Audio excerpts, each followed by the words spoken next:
Social media influencers, political पंडित, बड़े बड़े तुरम खान और नितिन नवीन की टीम चुनवा दी है। जम्मू बीजेपी के बारे फलाने फलाने बंदे जेडे अहम जिम्मेवारियां मिलनी, मनियाल साहब की मिलनी है, रविंदर रैना साहब की मिलनी है, या एक दो ना होर भी चलिया, सुनील शर्मा, सत शर्मा।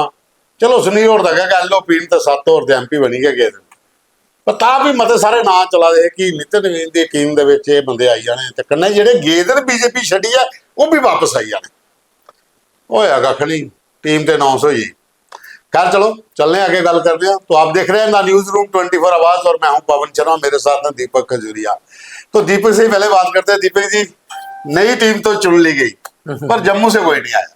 देखिए, बड़े सारे लोगों की जो एक्सपेक्टेशन थी उन पे पानी फेर दिया नितिन नवीन जी ने, और जो बीजेपी की राष्ट्रीय नेता है उन्होंने जब टीम चुनी होगी, 65 सदस्यीय टीम तो चुनी गई, मगर एक थोड़े से अफसोस की बात यह है पवन जी कि जम्मू कश्मीर और लद्दाख को इग्नोर कर दिया गया। बिल्कुल, हर बार जम्मू कश्मीर के नाम पर बीजेपी चुनाव लड़ती भी है और जीतती भी है।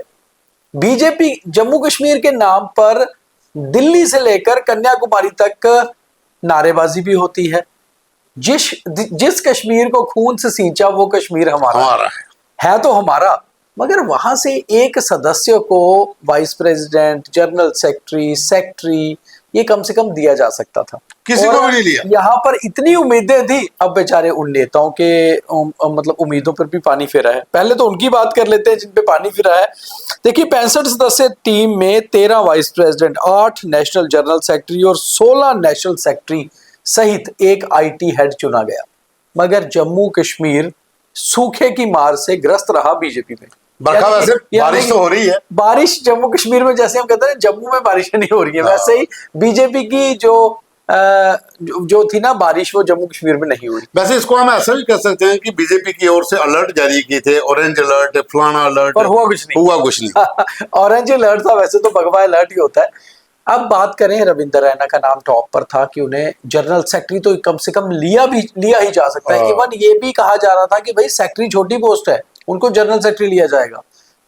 अगर उन्हें नहीं तो मनियाल साहब भी ट्राई कर रहे थे, देवेंद्र मनियाल फॉर्मर मिनिस्टर भी हैं, विधायक भी हैं रामगढ़ से, कि कम से कम सेक्रेटरी ही बन जाए।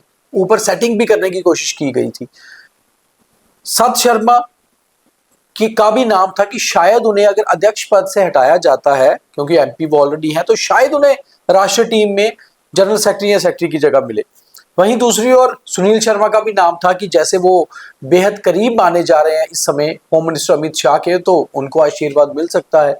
और इससे ज्यादा बढ़कर बहुत ज्यादा उम्मीदें, नाम तो नहीं मगर उम्मीदें डॉक्टर निर्मल सिंह को थी कि पुराने नेताओं को वापस ला रहे हैं। अब देखें, वसुंधरा राजे वापस आई, राम माधव वापस आए, स्मृति ईरानी आए, बिप्लब देव आए जो त्रिपुरा के फॉर्मर CM है, उन्हें जनरल सेक्रेटरी बनाया गया है। तो कम से कम हो सकता है कि हमारे फॉर्मर डिप्टी चीफ मिनिस्टर को भी एक उम्मीद थी कि शायद कहीं मौका देगी बीजेपी अब राष्ट्र में काम करने का। मगर कोई महिला ने ऐसा नहीं, किसी महिला नेत्री को भी नहीं दिया गया। नाम तो चल रहा था कि एडवोकेट रेखा महाजन भी शायद आ सकती। नहीं, वो तो मतलब वो तो सेकंड लाइन की बात थी, यहाँ फर्स्ट लाइन वाले इग्नोर कर दिए गए। कोई भी महिला नहीं ली ना। नहीं, महिला तो स्मृति ईरानी ली ना, वहां से ली। यहाँ जम्मू कश्मीर, अरे जम्मू से पुरुष नहीं लिया, तो जी आप महिला की बात कर रहे हो। तो बात यहाँ आ गई कि रजनी सेठी का भी नाम चल क्या रहा था। बीजेपी को ये लगता है कि 2029 बहुत दूर है, अब चुनाव 29 में होंगे, देखा जाएगा, 2 साल हैं, पहले बाकी स्टेटों के चुनाव देख लें, और लद्दाख वैसे ही यूनियन टेरिटरी बन चुकी है, वहां तो चुनाव होने नहीं,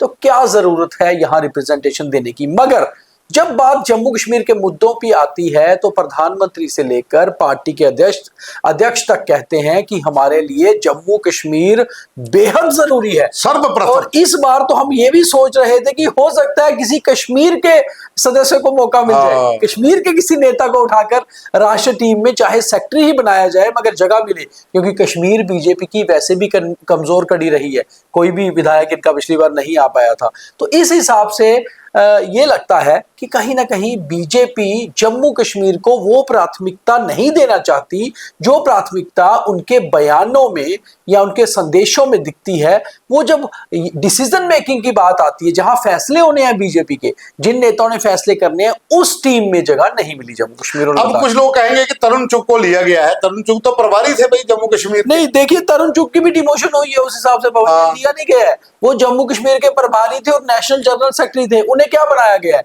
उन्हें राष्ट्रीय कार्यालय का प्रभारी बनाया गया, यानी कि दफ्तर का इंचार्ज।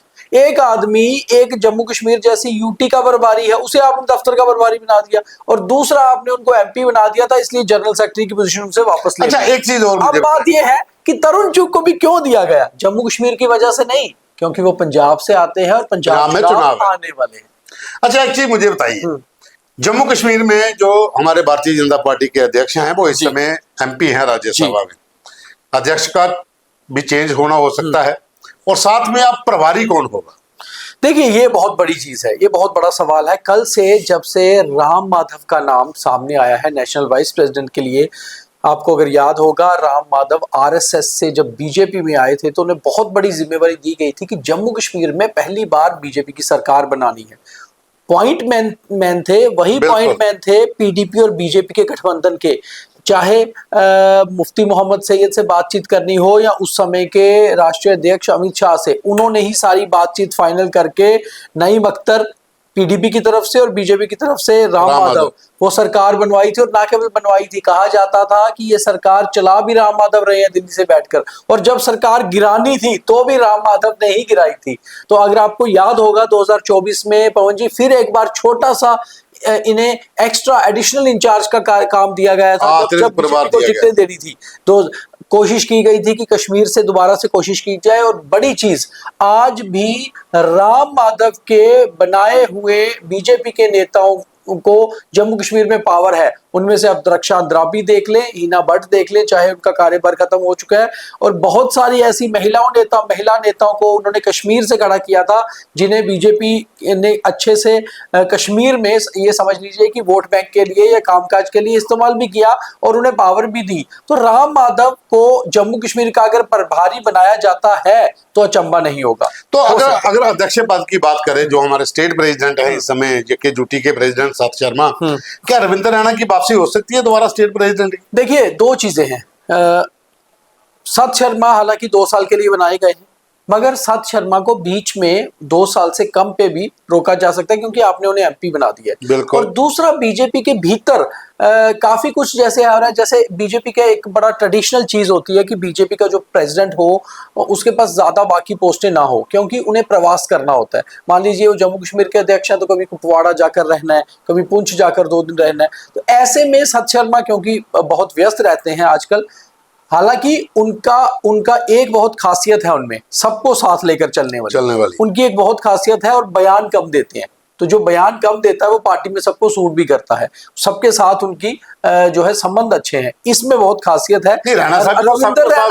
रविंद्र रैना बहुत ज्यादा ट्रैवल करते हैं। ये एक बात है कि ट्रैवल में वो तेज थे, मगर बयानबाजी में तेज थे। तो कई बार ज्यादा बयान देने वाला नेता बीजेपी को सूट नहीं करता, मगर हाँ, अभी भी उम्मीद है कि रविंद्र रैना को कुछ दिया जा सकता है। एक और भी चीज है पवन जी, बीजेपी में एक और चीज होती है कि जरूरी नहीं है कि आप अगर राष्ट्रीय टीम में नहीं आए तो आपको प्रभारी नहीं बनाया जा सकता। हो सकता है रविंद्र रैना को किसी राज्य का प्रभारी बना दिया जाए, उनको प्रभार दे दिया जाए फुल फ्लेज। लेकिन और प्रभारी बनना भी बड़ी चीज होता है बीजेपी। इसमें मुझे एक चीज और दिख रही है इस नई टीम में। मुझे लग रहा है कहीं ना कहीं आरएसएस का पूरी तरीके से इनके ऊपर वो रहा है कि भाई ये लोग जो चुने हैं आपने, मैक्सिमम जो है वो संघ की विचारधारा से। जी, मैंने सूची भी निकाली हुई थी, तो बेटर है कि हाँ, वो सूची से सामने साफ हो जाएगा। देखिए कौन लोग बाहर आए हैं, कौन गए हैं। आईटी और सोशल मीडिया इंचार्ज दीपक महास्के को बनाया गया है, और बाहर किए गए हैं अमित मालविया। यूथ मोर्चा चीफ बनाए गए हैं हेमंत जोशी, बाहर किया गया है तेजस्वी सूर्या को। नेशनल ट्रेजरर पीयूष गोयल को बनाया गया, राजेश अग्रवाल को बाहर किया गया। जनरल सेक्रेटरी स्मृति ईरानी आई है और राधा मोहन दास अग्रवाल बाहर गए हैं। हरीश द्विवेदी अंदर आए हैं, अरुण सिंह बाहर गए हैं। जनरल सेक्रेटरी सतीश पुनिया आए हैं, तरुण चुग बाहर गए हैं। गजेंद्र पटेल, तो लोग जो आए हैं ना, वो संघ बैकग्राउंड के। संघ तो आपकी background। बात बिल्कुल सही है पवन जी। कहीं ना कहीं संघ की डोमिनेंस नितिन नबीन जी की टीम में रही है।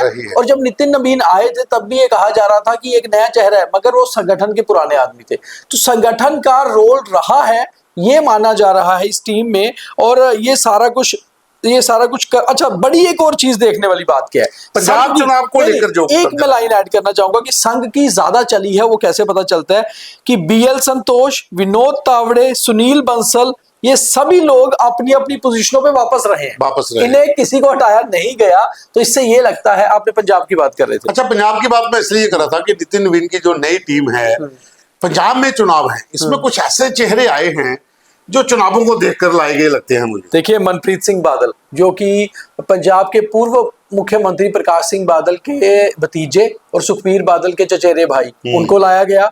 और खास तौर पे अब सुखबीर बादल से भी संबंध कुछ अच्छे होते नजर आ रहे हैं बीजेपी के, क्योंकि प्रधानमंत्री जी से मुलाकात हुई है और वो मुलाकात 1-to-1 मुलाकात थी। तो कहीं ना कहीं बीजेपी जो पंजाब में करना चाहती है, उनको शायद ये लगा कि केवल आम आदमी पार्टी से आए हुए सांसदों से काम नहीं चलेगा, हमें पुराने लोगों को जो बीजेपी के साथ या अकाली दल के साथ है उनको लाना पड़ेगा। तो शायद तरुण चुग जी का भी इस्तेमाल पंजाब में पूरा उस तरह से हो।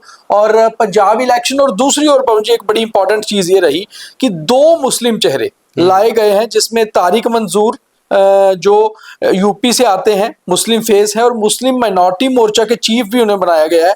तो कहीं ना कहीं उत्तर प्रदेश में भी फरवरी में इलेक्शन है 2027 में, और पंजाब में, तो ये दोनों राज्यों से समीकरण जो है बिठाने की कोशिश की गई। अब बात करते हैं जम्मू कश्मीर की। जम्मू कश्मीर में चुनाव तो अभी बहुत दूर है जी, शायद उसी वजह से जहां से किसी भी नेता को उस टीम में नहीं लिया गया है, जो जिस तरीके से अफसोस है बीजेपी के नेताओं को हो रहा है, हमें भी हो रहा है, क्योंकि लगता था कि जम्मू कोई ना कोई स्थान मिलेगा, जहां से मिलेगा।